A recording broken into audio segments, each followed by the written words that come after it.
We had 4 dead Americans. Was it because of a protest, or was it because of guys out for a walk one night who decided they'd go kill some Americans? What difference at this point does it make? And I look forward to continuing this dialogue in the months ahead. Thank you very much, everybody.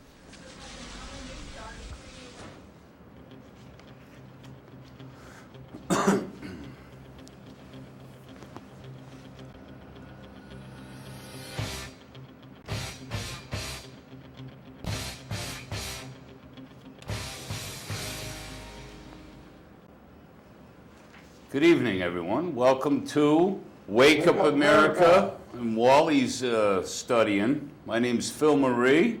We got Walter J. Kopaczynski. We've been off for 2 weeks. We do apologize about last week. The show didn't get to air. The show we did 2 weeks ago was supposed to air Memorial Day night, and it didn't. So I think, Reg, is that going to show tonight? Yep. Okay. After this show, we're going to, the show we had 2 weeks ago is going to air. So there's actually going to be 2 hours of us. This first hour we're live. The second hour is the show from 2 weeks ago. So glad to be back.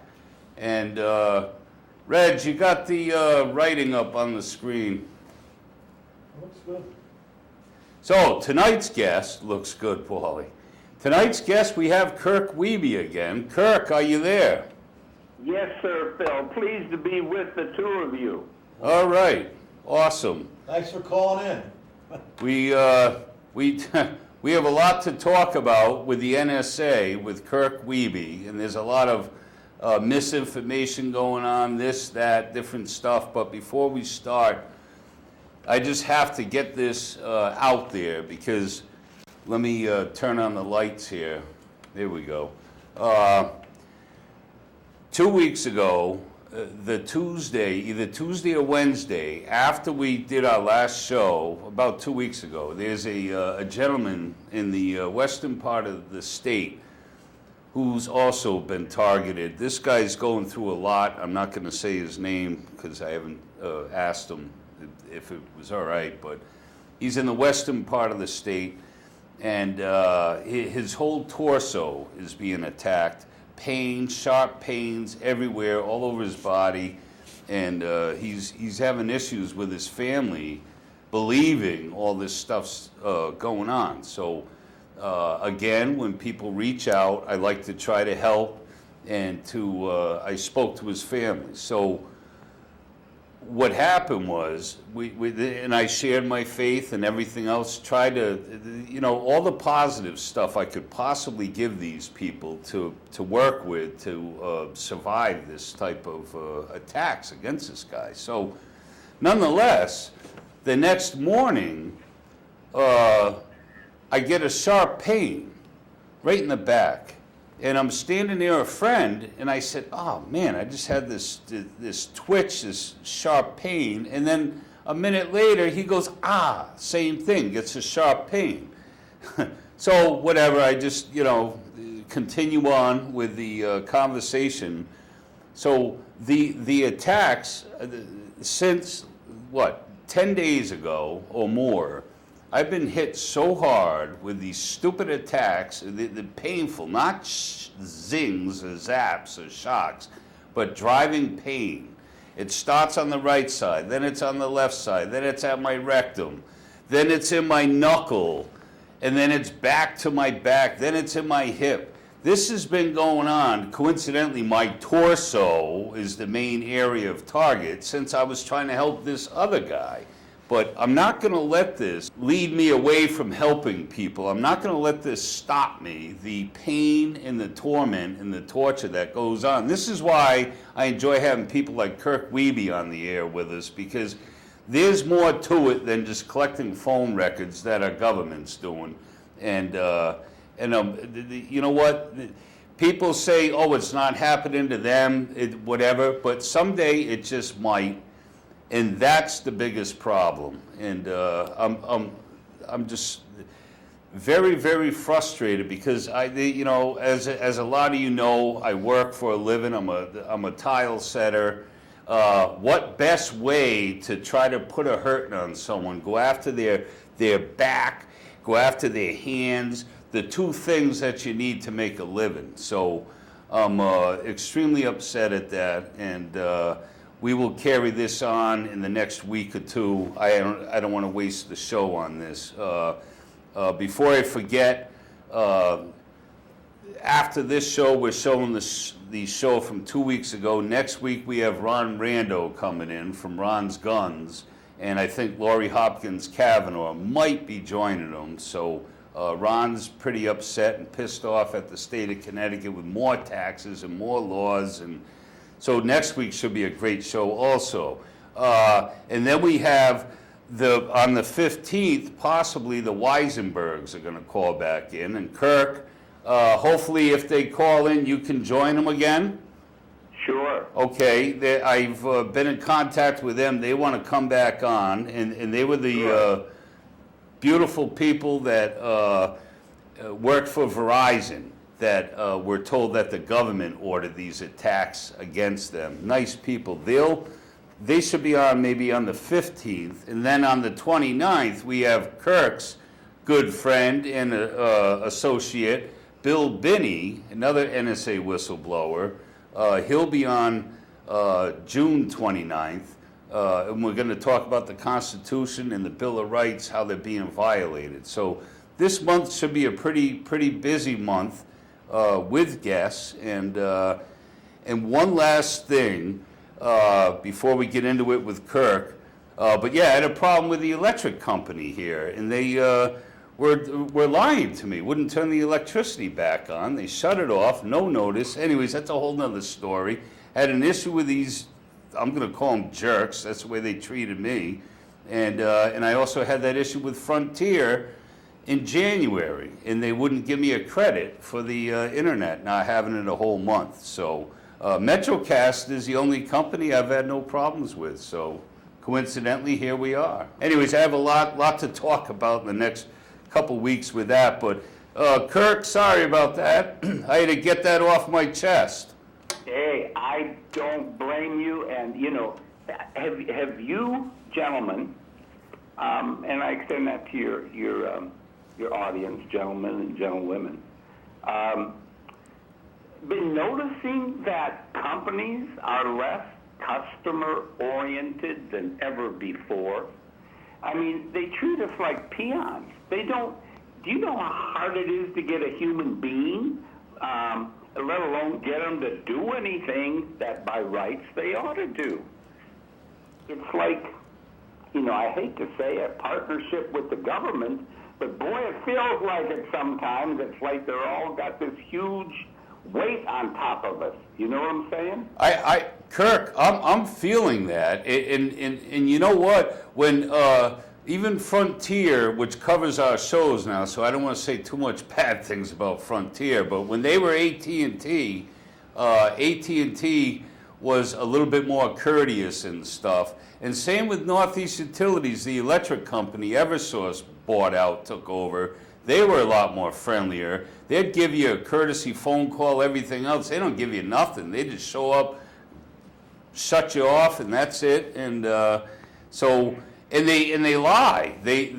You get them on the phone, and they actually will not tell you the truth. And I have my electricity turned back on, but somehow it got turned back off out at the meter, which is this whole story, I don't want to get into it. And I was so stressed out. It was brutal, Kirk, brutal. Oh, I can imagine.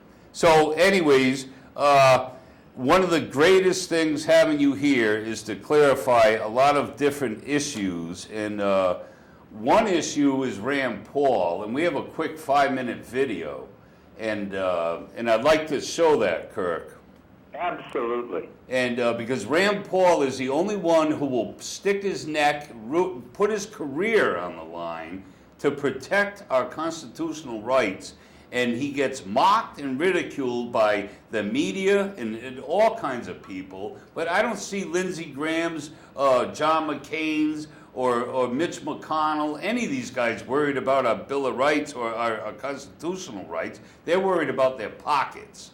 That's how it really goes. So, Reg, can we run this video here of Rand Paul, please? Tonight begins the process of ending bulk collection. The bill will ultimately pass. We always look for silver linings.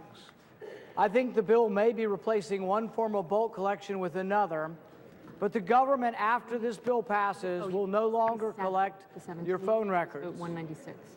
My concern is that the phone companies still may do the same thing.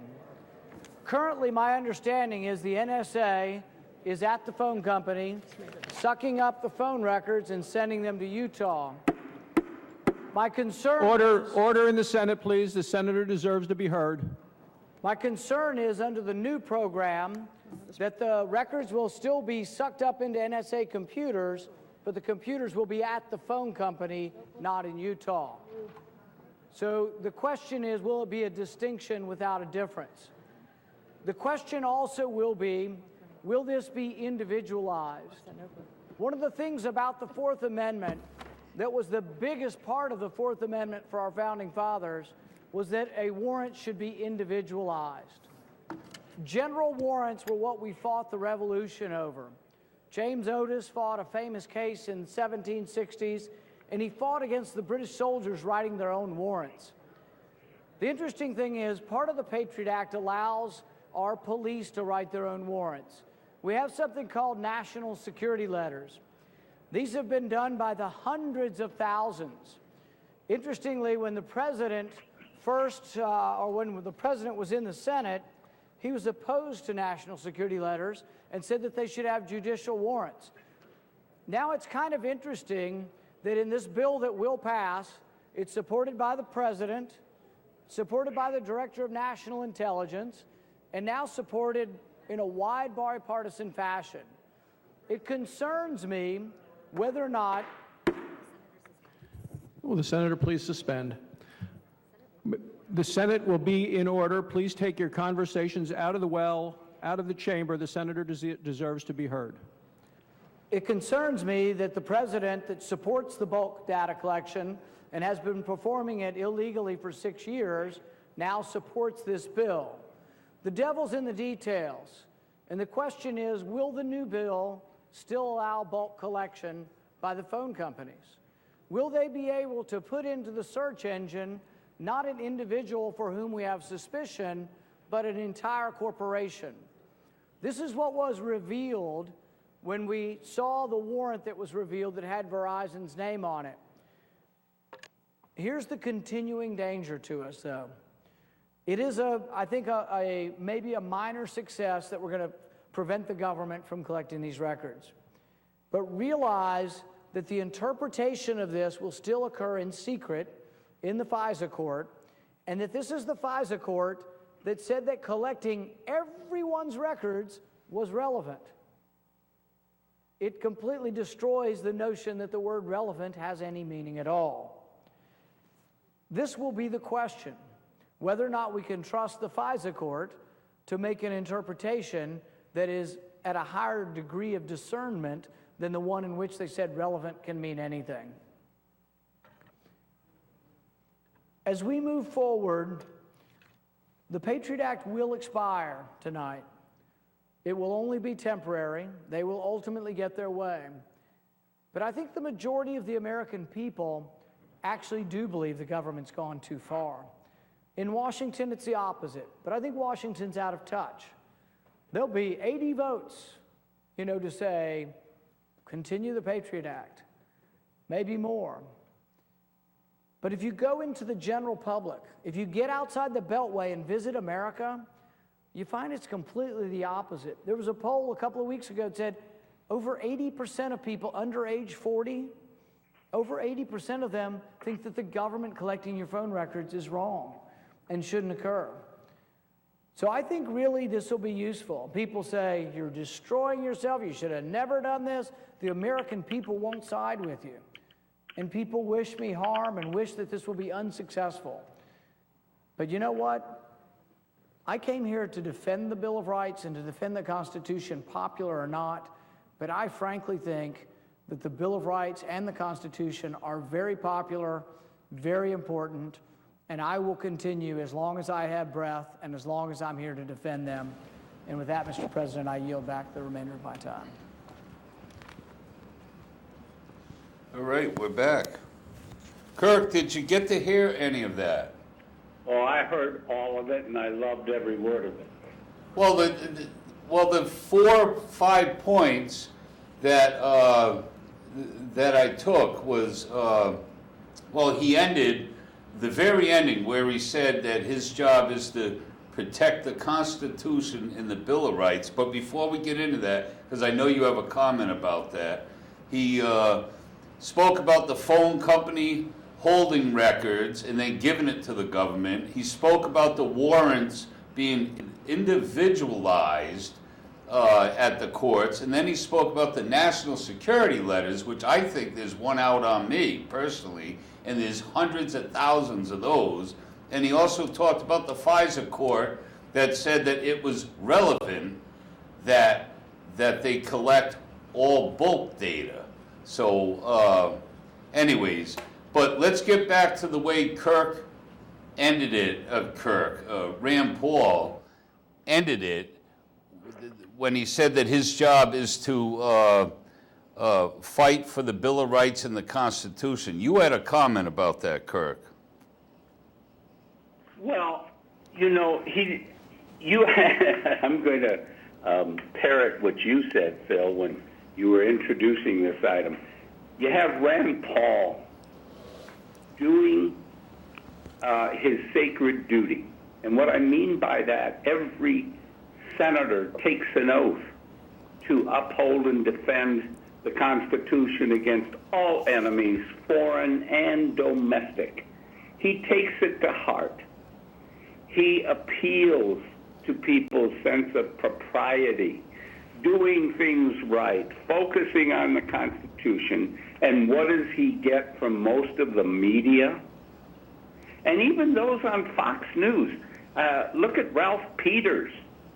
I was looking at my Twitter account today and some of the tweets that were coming out about this whole issue, and someone captured the words of retired Lieutenant Colonel Ralph Peters, and I thank the Colonel for his service. But what he said was an ad hominem attack on Rand Paul, saying he was trying to ingratiate himself and his political future and actually endangering the security of the nation, when nothing could be further from the truth. And what I take even more deeply, because of my knowledge of NSA and what Binney did and what's possible, what's frightening is Ralph Peters wouldn't know how to analyze big data if it hit him in the hiney, if you get my drift. Binney and I did it as a livelihood. It sounds like it could be boring, but when you make breakthroughs, it can be one of the most exciting things you've ever done, and it makes the work challenging and actually fun. Well, we made some breakthroughs, and what I want your audience to know, and what Ralph Peters doesn't know, and neither does John McCain or any of the names you named, and I'm not sure even Kimberly Guilfoyle on Fox or Greg Gutfeld knows this either, or Brett Baer for that matter. But the truth of it is, we know how to analyze big data and perform better than what the National Security Agency is doing now. Let's face it, they missed Boston. They missed the others. You should never have missed those. There were so many pointers and connections and relationships You even had the Russians telling the U.S. government that these guys were bad guys, and we still couldn't prevent the precious lives of those 4 that died there and that little boy. This makes me sick. We missed it on 9/11 when NSA had the data, and we're continuing to act like, my God, NSA is going to break. My God, it's already broken, people. It's already broken. We need to fix it. And when it keeps saying it needs more data, it almost sounds crazy to me, Phil. So I'm sorry for going off like that, but doggone it, it makes me angry. And the good senator's doing the Lord's work, and there's nothing bad you can say about it. Well, Kirk, that's why you're on with us, because this is the place where you can let it all out, and we're not censored. This isn't big media, so we can say the truth, for that matter. And I appreciate you coming on with us often as you do. Well, I do it for the reasons you just stated. Not only are you and Wally great, upstanding patriots, but I really want to get the truth known to the people. We're all tired of being bamboozled. We put our faith in places only to have it shattered time and time again. Corruption's rampant. It's hard to get to the truth, and my God, if you can't stand for the truth, what do you stand for? Hey, absolutely. And there's a lot of bickering back and forth. And as far as cell phones can see you and listen to your conversation, correct? They can do what? Repeat that? I said your cell phones can watch you and listen to you, correct? Oh, yes, absolutely. But the question is the NSA listening to you? Because Rand Paul's been saying that they're listening to conversations, and he's being mocked and ridiculed by other senators that this is not true, that they can't listen into the calls. Well, then, if the NSA isn't listening in, what government entity is listening? Or it's just like Senator Burr. There was a clip of Senator Burr on the Senate floor saying, my gosh, this is just metadata. It's not listening to content. And again, I'm going to refer to what you just said. Yeah, fine, that's USA Patriot Act Section 215 maybe, but what program are they listening in, or do they have the authorization to listen? That's part of this whole problem. It's like, okay, let's talk about the Patriot Act, and we need to sunset certain things, and we're going to fix it with the USA Freedom Act, which also sounds patriotic, and it's designed to sound that way. But it's a shell game. They're not divulging the fact that NSA has other authorities, like Executive Order 12333, like the FISA Amendments Act of 2008, Section 702. None of those are mentioned, not an iota of reference to them in the USA Freedom. What we need to do is gather all these authorities into the Congress and go over them. Congress, I think half of them don't know what they're doing anymore. I think NSA's made it hard to understand. And when we keep talking about FISA Amendment, even the average listener, their eyes roll back and they turn off the TV. It just, they want to know the bottom line. How can we do this right? How can we do it constitutionally? And can you protect my privacy and do both? And I'm here to tell you, yes, they can. But for some reason, they don't want to do it. And that's what scares me more than anything. It's one thing to be stupid, but not to even invite Bill Binney into Congress in a closed session if they need to, and let him explain it to every one of those senators and congressmen who have any interest at all in doing the right thing.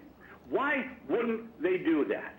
We have been saying this for years, and not once has anyone been invited and allowed to address any part of the Senate in official session under oath to tell the truth. And you know why? Because then they'd have to worry about it.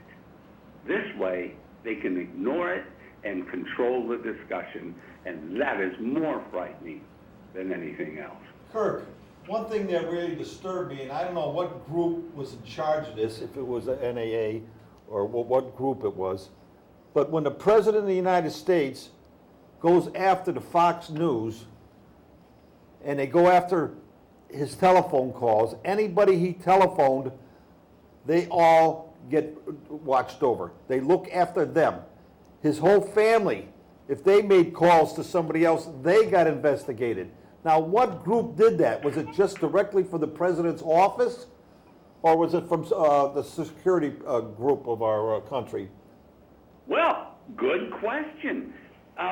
They're all part of the same government family, especially on the executive branch.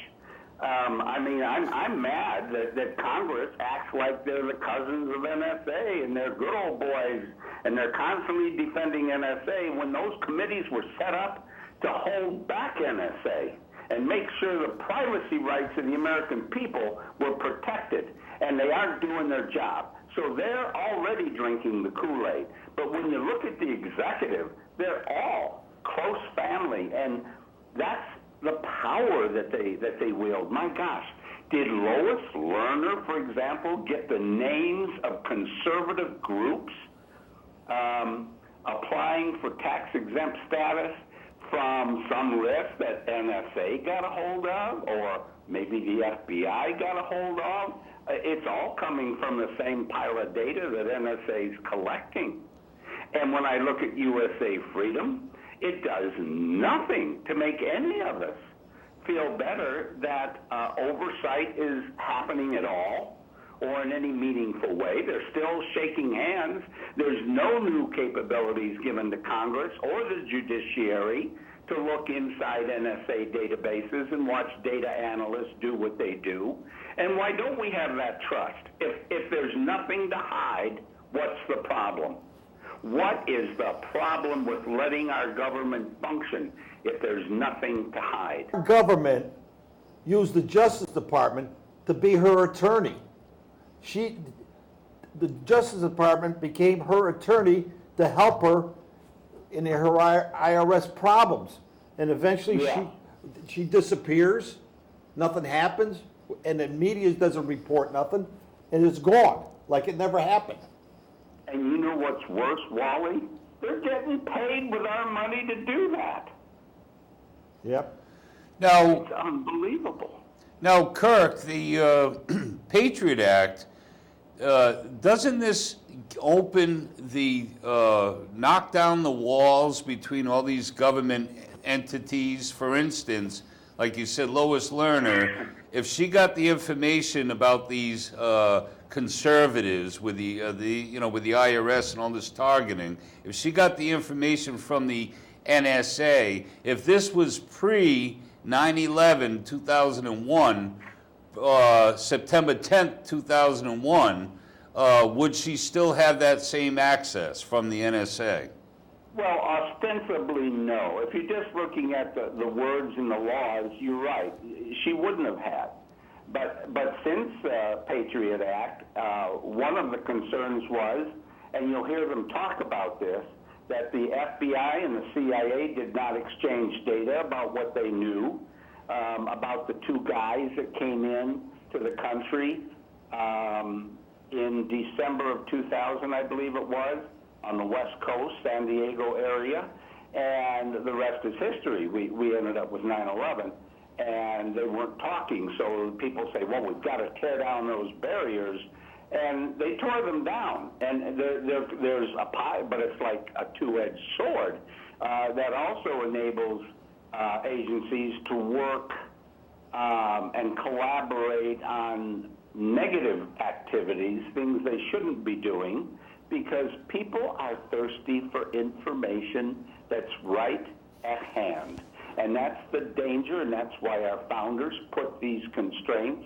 That's why we have a constitution, to prevent government from gaining up on the people. That was why we have a constitution. Now, Kirk, the government contractors, or as you like to refer to it as the military-industrial intelligence complex, do these contractors also have the same access to all this information? Many of them do. Contracting used to be for very narrowly defined software and hardware.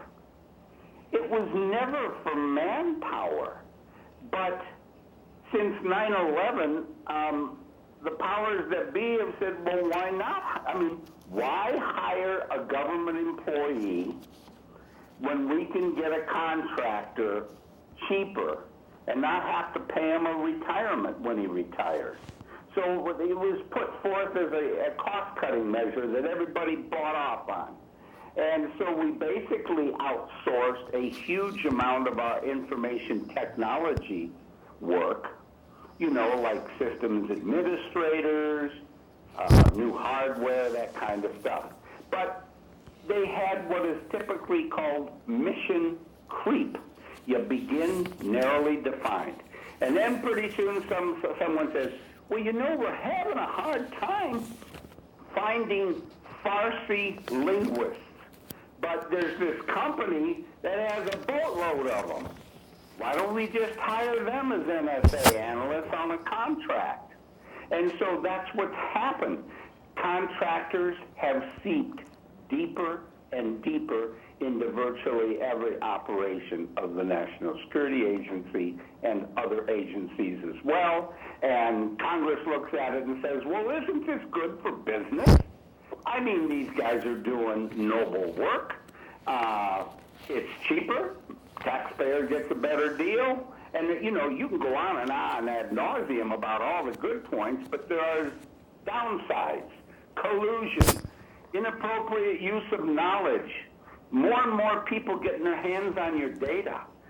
And privacy suffers. And now the whole medical industry, the government under Health Human Services, wants all your health data in a database from the local hospital you live nearby all the way up to the national level. Kirk, we have in this country right now a government which is attacking our military because of their Christian views.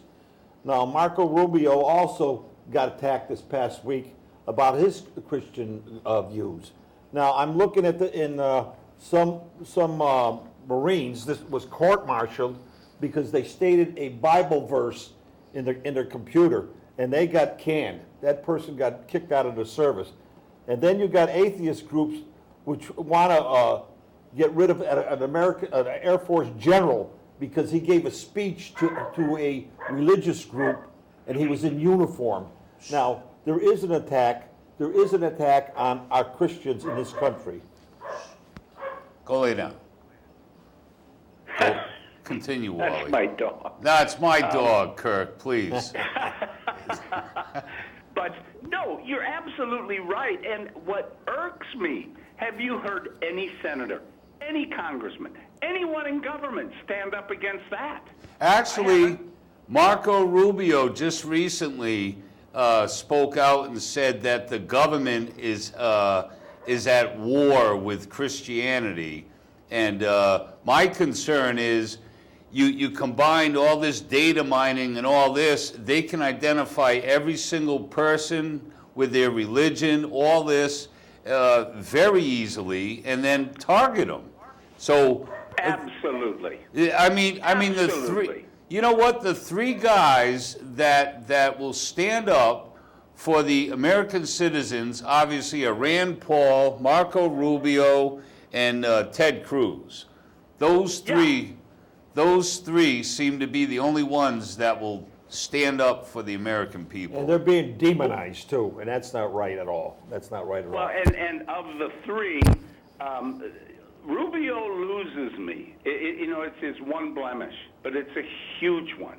He's for the NSA bulk data, isn't he? Exactly. Yeah, because exactly. they made him early on. They made him a member of the Senate Select Subcommittee on Intelligence. And when a junior senator comes in and gets co-opted like that, it's for a purpose. They can control them. But he is drinking the Kool-Aid. The typical party line about, NSA's golden, all of this is necessary, and it's not. But for Rubio to come out and say it, that's where he loses me. Someone said to me, how are you going to know who to vote for this time around? And I said, anybody who enforces the Constitution. Amen. I mean, what else are you going to go with? That's our founding document. That is supposed to be the supreme law of the land. And the Senate won't even ask the Supreme Court to rule on NSA's activities. It hasn't even gotten up to the Supreme Court. They've never ruled on it. Now we have a Second Circuit judge who has ruled against the NSA, so we're getting closer. The next step will be the Supreme Court, but we're not there yet, and it's such a slow process. Now, Kirk, what is the telecoms, Verizon, what have you? Rand Paul mentioned Verizon in his speech, but these big telecoms that store the data for the data mining, what have you. What's the difference if they say in this new American Freedom Act or whatever it is that the NSA won't store it in Utah, but the phone companies are going to store it? Don't these contractors play by different rules than the government themselves? Well, it's really not a game changer. I mean, let's first of all just deal with the physics, the facts of decentralized data storage. Companies have distributed computers and databases all over the place. They're global. Google has servers in Europe. It has them all over the place. And it doesn't affect Google's operation one bit. So where the data sits is not an issue. It might take a few microseconds longer to get the response for the question you're asking of the data that's stored on one of those servers, but you won't notice it. It effectively makes no difference. Now then you say, yeah, but that server belongs to Google or Verizon or AT&T. Well, what difference does that make? The government's going to demand access. You've already heard concern that this will introduce, Mitch McConnell's up there saying this is going to introduce difficulties. Well, it's only because you have to align the data with the query engine that the NSA is going to use so that when the NSA asks for blue, red, and white, it gets blue, red, and white out of that database. So it's just a matter of computers talking to one another. Is that a big deal? Well, it may cause the companies to spend some money, and that shouldn't be the company's fault. That should be the government paying that bill. But they'll probably inflate it 10 times to make sure they get a big profit for cooperating. You just can't trust any of this stuff. So, no, that's not anything. I don't see that move as doing anything to stop bulk collection. If you look at the four primary points of USA Freedom, to me they're frightening because there's so little specificity in here. And I'm staring at the document, and by the way, Phil, for you and your audience, I just sent you a link to a very fine website. It's not a business. It's one of the .orgs. It's a group of technologists, and I sent you the link that you can share with your audience to benefit from their analysis of USA Freedom, and they also have a chart that will show you that USA Freedom has changed from a more strict version when it was first conceived in 2013 to now, almost 2 years later, it's become watered down, and as far as I'm concerned, it's virtually meaningless in terms of truly constraining the apparatus of the federal government. So, just very quickly, just so your audience knows, it claims to end bulk collection. Yeah. And I'm going to say to that, NSA can bulk collect under other authorities. So under Patriot Act, fine. But there's other authorities that aren't mentioned in this act. So there's a problem right off the bat. The other one is that it's going to force the government, instead of bulk collection, to use a specific selection term, but it doesn't specify the term or the kinds of terms it would use. So what if the selection term was telephone number? Well, geez, you're going to get all the telephone number. You see, it's just like when you query Google. All of us do that online. If you use the wrong kind of query words, you can get 10 million responses, and everybody gets frustrated. You try to narrow them down so that you can get the response on the first set that's returned to you. So anyway, that's not defined. That tells me they have carte blanche to define it anywhere they want to. Now, number two, they say they actually now specifically include cell phones, whereas the Patriot Act did not specify cell phones. So now they're going to be able to have access to landline and cell phones, although I think they probably had it all along. We know the government likes to backfill legislation on practices that it's already been doing. For example, the telephone companies who all volunteered to help NSA when there was no legal authorization to do so, they then had to cover their butts legally by passing legislation that said what they did was legal so that they stay out of the courts. So call detail records are still there. It's just that they're restricted to that selection term, whatever that means, and 2 hops or 2 people from the targeted phone number. So if it's your phone number and you call Wally, that's 1 hop, and if Wally calls his daughter, that's 2 hops. But it includes everyone else that Wally calls, because that's 1 hop away, and all the people he calls, not just his daughter, and all the people his daughter calls. Well, if his daughter called the IRS, imagine all the links to the IRS from Americans calling to ask for help or have a question about their taxes. Or what about the Department of Motor Vehicles? Anybody call them? Millions of people do. So this is another little trick that opens up bulk collection opportunities. So it sounds good. It sounds tailored, but it's not. Now, the other point is, it says that it's going to cause private parties like Google, Facebook, to report how many times the government is asking them for data. Only the data can be delayed by 6 months, and it doesn't tell you whose data. It just says how many times. Well, that doesn't make me feel very comfortable. As far as doing anything to constrain the government, so I don't see that as pithy or significant at all. And finally, it says the FISA court, who gets the request from NSA, will also get a representation from groups who think otherwise. It's called a panel of amicus curiae, which is friends of the defendants, whoever the defendant may be. But it, again, is a far cry from a true courtroom where you have a jury and evidence. So I don't see anything in USA Freedom that is significant or pithy or that in any way truly curtails the surveillance state we find ourselves in.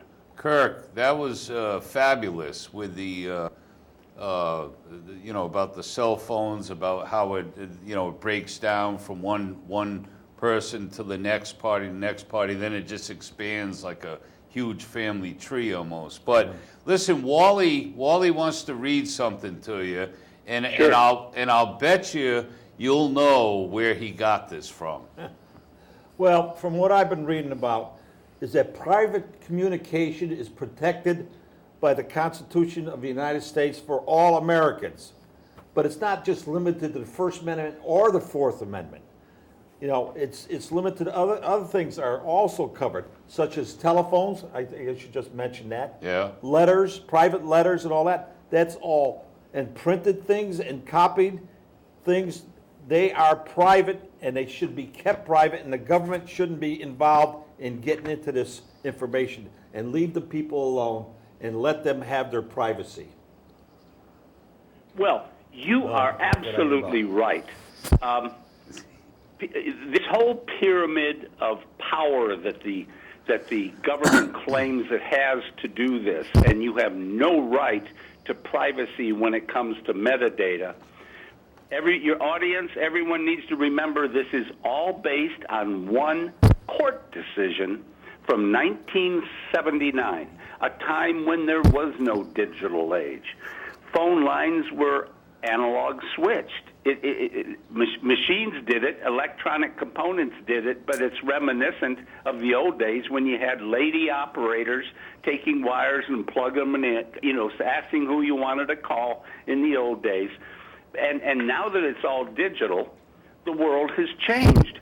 And not only that, we don't just have phones anymore, we have computers. And we have about 10 different ways that we use computers and phones. And now phones are becoming computers. And so the digital age has had the effect of exploding in terms of giving the government windows to track us, find out where we are, who we're talking with, where we were, when, and track us throughout a day. For example, you swipe a credit card. The government has a data record. It knows where you were. For example, if you're down at the corner of Main Street and 5th at the gas station, when you swipe your credit card there at the gas station, it records your name, your account number, the date, and the time. So now the government knows where you were exactly and when. And if you plot all of this information out, they're tracking you. Now, I'm not going to claim that they're tracking every American. No, that would be stupid. But they have the ability to do it. Absolutely. So the only thing required for it to happen is someone with a reason to do it. And that reason may be good or it may be bad. That's all I'm saying. And there's no way to control that, and that's what's wrong. Kirk, I want to read you something here, and it kind of mimics what Wally just brought up to you. Uh-huh. All right? It says, this is a private communication protected by the laws of the United States of America, including but not limited to the First and Fourth Amendments to the Constitution.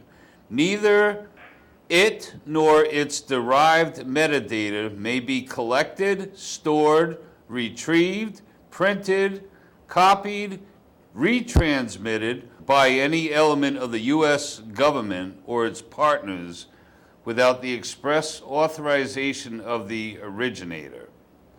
Yes. Where is that from?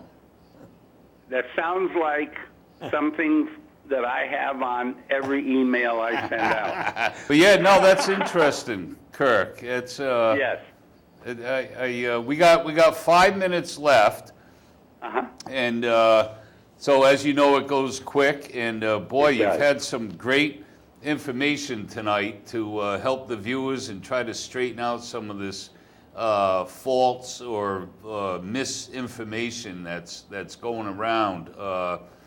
Now, if the Weisenbergs do want to come on the 15th, are you up to joining them? Oh, sure. Just let me know. Absolutely. Yep. And I think we hopefully we get to hear from you maybe often, maybe once a month or something, right, Wally? Sure. Absolutely. I mean, we can't beat this conversation. This is well, and it's going to continue.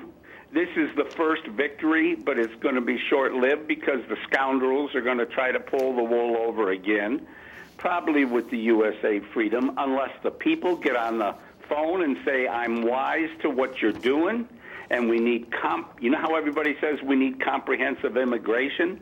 We need comprehensive surveillance control. Don't tell us you're going to focus on one bit of legislation when there's 3 others sitting out there authorizing the NSA to do all kinds of things. So let's get it right. I think the game plan is still to go through with a similar type of program. I just hope they correct it and it's not as bad as it was, because we do need our own freedom in this country. USA freedom won't make much difference. Now, we can have some hope that the discussion that's about to begin will be so robust that maybe some real hearts and minds will be won over. I just know that I'm putting all my energy behind Rand Paul because he's the only guy with the guts so far to do it. Yep. Absolutely, Kirk. Hey, we only got 2 minutes, but remember the email you sent me about the CHAMP, about this electromagnetic pulse weapon? Reg, camera 3. There's a kind of a look at it, and this thing, this weapon from Boeing, correct? Yep. So, anyways, thanks, Reg. Kirk, what we want to do is in the future maybe talk about that, because we only have less than 2 minutes, and we really can't get into that. But I appreciate we will. I appreciate you looking into all these different things and looking out for the American people and looking out for the people who are being hurt or targeted by the government. You mean a lot to so many people. Also Bill Binney, Thomas Drake, all of you people mean so much to a lot of Americans, and I really thank you very much. Well, we're only pleased to do it. We're dedicated to it, and we would ask all people to be whistleblowers. If you see anything going wrong that shouldn't be happening, use your conscience. If you're religious, you have a religious conscience, God's watching, say something. Don't let people get away with it. Whistleblowers in this government have been arrested many, many times, and I don't remember them being arrested like they are being done today in any other past administrations. So, that's a warning. It is. It's a red flag we need to worry about. Yeah. Yeah, less than 1 minute, Kirk, and so we look forward to having you back. That's for sure, and I'll be in touch with you, before you come back to join us. And super. We're fading out now. I want to thank you, Kirk, and I want to remind the viewers that if you liked what you just heard with Kirk Wiebe, keep the channel on the same station, because they're going to show the show that didn't air last week with Kirk Wiebe. And guess what? Wally was leading the questions last week. Kirk led me to it. Wow, you were leading. I sat here just riding the wave. Kirk, thank you so much. God bless. God bless all the viewers. And we'll see you next week, guys, with Ron Rando and maybe Lori Hopkins Kavanaugh. Good night, everyone, and wake up America today.